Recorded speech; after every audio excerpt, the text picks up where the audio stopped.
दोस्तों, क्या भारत में प्राइवेट स्कूल सच में बेहतर शिक्षा का भरोसेमंद विकल्प है, या ये एक ऐसा सिस्टम बन चुका है जहां चमक दमक के पीछे सच्चाई कहीं छुप गई है? क्या इन स्कूलों में पढ़ाने वाले शिक्षक वाकई प्रशिक्षित और योग्य होते हैं? चलिए, शहरों से इतर गांवों के स्कूल के आज क्या हालात हैं? क्या गांव में तेजी से खुल रहे प्राइवेट स्कूल बच्चों का भविष्य बना रहे हैं, या सिर्फ फीस के नाम पर एक सपना बेच रहे हैं?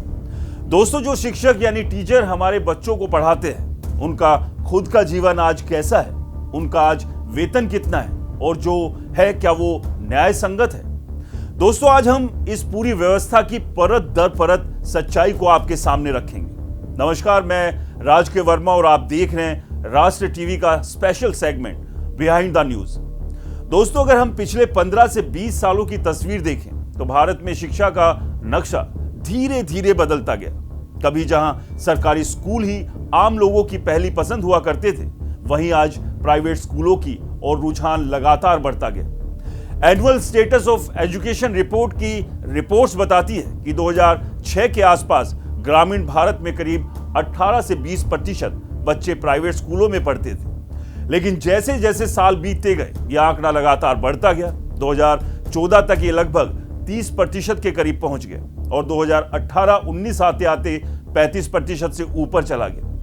कोविड के समय जरूर इसमें थोड़ी गिरावट आई, लेकिन 2022 और उसके बाद फिर से प्राइवेट स्कूलों में दाखिले बढ़ने लगे। यानी साफ है, साल दर साल माता पिता का भरोसा धीरे धीरे सरकारी स्कूलों से हटकर प्राइवेट स्कूलों की तरफ शिफ्ट होता गया। Unified district information system for education के आंकड़े भी यही कहानी बताते हैं कि देश में कुल स्कूलों का एक बड़ा हिस्सा अब प्राइवेट सेक्टर के पास है और इन स्कूलों में पढ़ने वाले बच्चों की संख्या लगातार बढ़ती जा रही है। अब सवाल यह उठता है कि आखिर ऐसा क्यों हो रहा है? जवाब एक नहीं है, बल्कि कई कारण हैं। सरकारी स्कूलों में पढ़ाई की गुणवत्ता को लेकर चिंताजनक स्थिति बनी हुई है। अंग्रेजी माध्यम की बढ़ती चाह भी पेरेंट्स को सरकारी स्कूलों में बच्चों को भेजने से रोकती है। बेहतर डिसिप्लिन और इंफ्रास्ट्रक्चर की उम्मीद भी प्राइवेट में दिखाई देती है और कहीं ना कहीं समाज में प्राइवेट स्कूल का एक स्टेटस सिंबल बन जाना इसकी एक मुख्य वजह है। लेकिन जैसे ही हम इस चमकदार तस्वीर के थोड़ा अंदर झांकते हैं, कहानी बदलने लगती है। शहरों के बड़े और नामी प्राइवेट स्कूलों को अगर हम कुछ देर के लिए अलग रख दें तो देश के छोटे शहरों और गांवों में एक अलग ही शिक्षा व्यवस्था खड़ी हो चुकी है। छोटे छोटे भवन, सीमित संसाधन, लेकिन बड़े बड़े नाम, international school, global academy, English medium public school, फलाना ढिमकाना। दोस्तों, यहां पहली नजर में सब कुछ आकर्षक लगता है। अंदर क्या चल रहा है ये किसी को नहीं पता, या फिर कहे ज्यादातर लोगों को नहीं पता। ग्राउंड रिपोर्ट्स और कई रिसर्च, जिसमें अजीम प्रेमजी फाउंडेशन की स्टडी भी शामिल है, ये बताती है कि इन लो कॉस्ट प्राइवेट स्कूलों में असली चुनौती इंफ्रास्ट्रक्चर से ज्यादा शिक्षा की गुणवत्ता की है। और यहीं से हम पहुंचते हैं इस पूरी कहानी के सबसे महत्वपूर्ण हिस्से, यानी शिक्षक पर। क्योंकि किसी भी शिक्षा व्यवस्था की रीढ़ अगर कोई है तो वो शिक्षक ही है। लेकिन क्या इन प्राइवेट स्कूलों में पढ़ाने वाले शिक्षक वास्तव में उस भूमिका के लिए तैयार है जो उन्हें दी गई है? दोस्तों, डेटा और रिपोर्ट्स बताती है कि सरकारी स्कूलों में जहां अधिकांश शिक्षक प्रशिक्षित होते हैं, वहीं प्राइवेट स्कूलों में, खासकर ग्रामीण इलाकों में, बड़ी संख्या में ऐसे शिक्षक हैं जिनके पास ना तो बीएड जैसी प्रोफेशनल डिग्री है और ना ही पर्याप्त ट्रेनिंग। कई मामलों में 12वीं पास या सामान्य ग्रेजुएट युवकों को ही शिक्षक बना दिया जाता है। सोचिए, जो खुद प्रोफेशनल ट्रेनिंग से नहीं गुजरा, वो बच्चों को किस तरह की शिक्षा देगा? और ये कोई 1-2 साल की समस्या नहीं, बल्कि सालों से चली आ रही एक प्रवृत्ति है। 2010 से लेकर आज तक प्राइवेट स्कूलों की संख्या बढ़ती गई, लेकिन उसी गति से शिक्षक प्रशिक्षण में सुधार नहीं हो पाया। कोविड के बाद तो स्थिति और जटिल हो गई। कई स्कूल आर्थिक दबाव में आ गए, शिक्षकों की सैलरी काटी गई और कई जगहों पर तो शिक्षकों को नौकरी से ही हाथ धोना पड़ा। अब जरा इस कहानी के सबसे संवेदनशील हिस्से पर ध्यान दीजिए। आखिर ऐसे शिक्षकों का वेतन क्या है? दोस्तों, ग्रामीण भारत में कई प्राइवेट स्कूलों में शिक्षकों की 2000 से 8000 रुपए महीना तक दिया जाता है। कुछ जगहों पर 10,000 रुपए मिलता है। अच्छा पैकेज माना जाता है। छोटे शहरों में 8 से 20,000 तक पहुंचता है और बड़े शहरों में अच्छे स्कूलों में 30,000 से 60,000 या उससे ज्यादा भी हो सकता है। लेकिन यहां तुलना जरूरी है। सरकारी स्कूलों के शिक्षक जहां 40 से 80,000 या एक समय में आकर जहां वो 1 लाख भी उठा रहे हैं या उससे ज्यादा वेतन पाते हैं, वहीं प्राइवेट स्कूलों के शिक्षक खास तौर पर ग्रामीण इलाकों में उसका एक छोटा सा हिस्सा ही कमा पाते हैं। अब सवाल उठता है, क्या ये न्याय संगत है?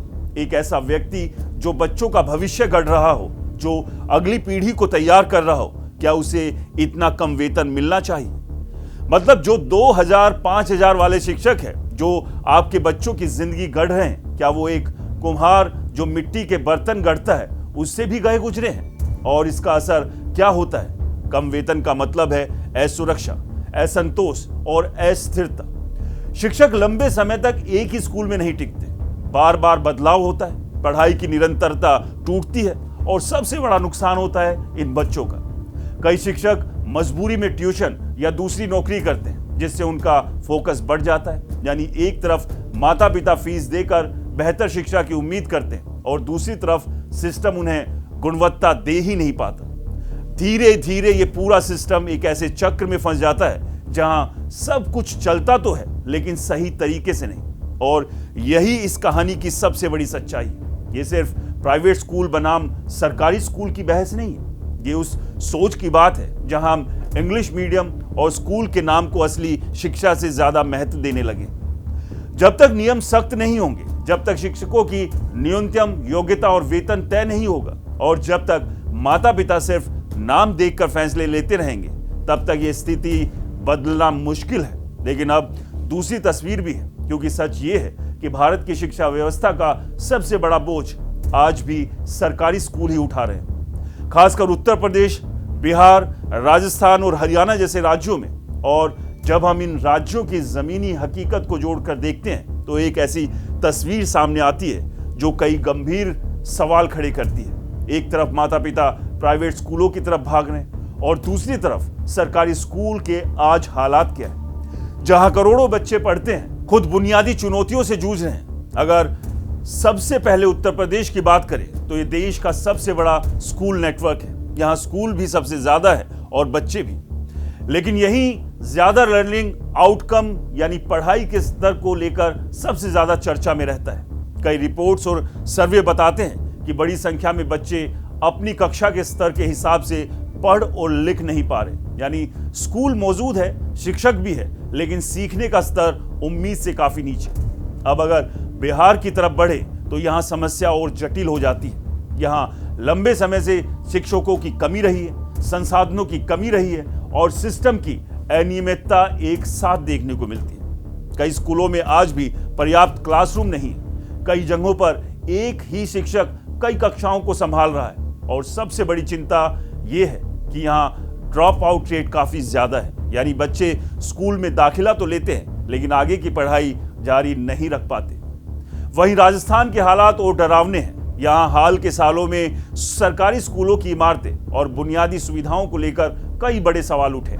कई रिपोर्ट्स में सामने आया कि बड़ी संख्या में स्कूल जर्जर इमारतों में चल रहे हैं, कहीं दीवारों में दरारें हैं तो कहीं बैठने तक की ठीक व्यवस्था नहीं। सोचिए, जहां बच्चों को सुरक्षित माहौल मिलना चाहिए, वहां खुद स्कूल की बिल्डिंग ही चिंता का विषय बन जाए तो शिक्षा का स्तर कैसा होगा? हालांकि सरकार की तरफ से सुधार के प्रयास भी हो रहे हैं, लेकिन जमीन पर बदलाव की गति अभी भी धीमी मानी जाती है। अब हरियाणा की बात करें तो पहली नजर में ये राज्य शिक्षा के मामले में बेहतर दिखता है, लेकिन यहां भी अंदर की तस्वीर पूरी तरह से संतुलित नहीं। कई रिपोर्ट्स ये बताती है कि हजारों शिक्षक पद खाली पड़े हैं, बड़ी संख्या में स्कूल बिना हेडमास्टर्स के चल रहे हैं और कई स्कूल ऐसे हैं जहां 1 या 2 शिक्षक ही पूरे स्कूल को संभाल रहे हैं।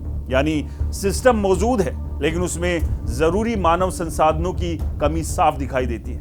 अब अगर इन चारों राज्यों की तस्वीर को एक साथ जोड़कर देखें तो एक कॉमन पैटर्न सामने आता है। कहीं शिक्षक की कमी, कहीं शिक्षक है लेकिन ट्रेनिंग की कमी, कहीं इंफ्रास्ट्रक्चर कमजोर है और कहीं पढ़ाई का स्तर गिरा हुआ है।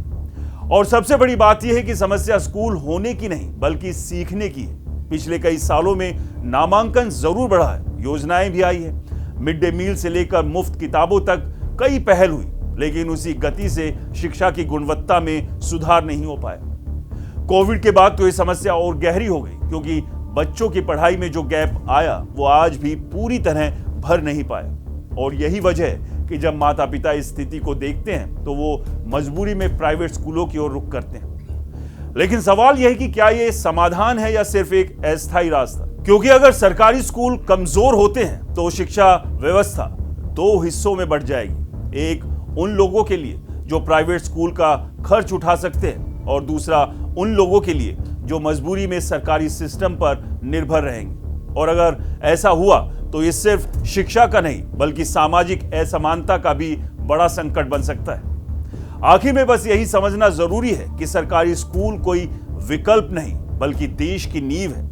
अगर ये कमजोर पड़ गई तो चाहे कितने भी प्राइवेट स्कूल क्यों ना खुल जाए, देश की शिक्षा व्यवस्था कभी मजबूत नहीं हो पाएगी। क्योंकि सवाल सिर्फ स्कूल का नहीं है, सवाल उस भविष्य का है जो इन स्कूलों में बैठकर तैयार हो रहा है। आखिर में बस एक सवाल आपके लिए छोड़कर जाना चाहता हूं। दोस्तों, क्या हम अपने बच्चों को सच में अच्छी शिक्षा दे रहे हैं या सिर्फ एक अच्छे स्कूल का नाम खरीद रहे हैं? क्या हम उन शिक्षकों के आधार पर सोच रहे हैं जिनके कंधों पर हमारे बच्चों का भविष्य टिका है, लेकिन जिनका खुद का भविष्य आज भी अनिश्चित है?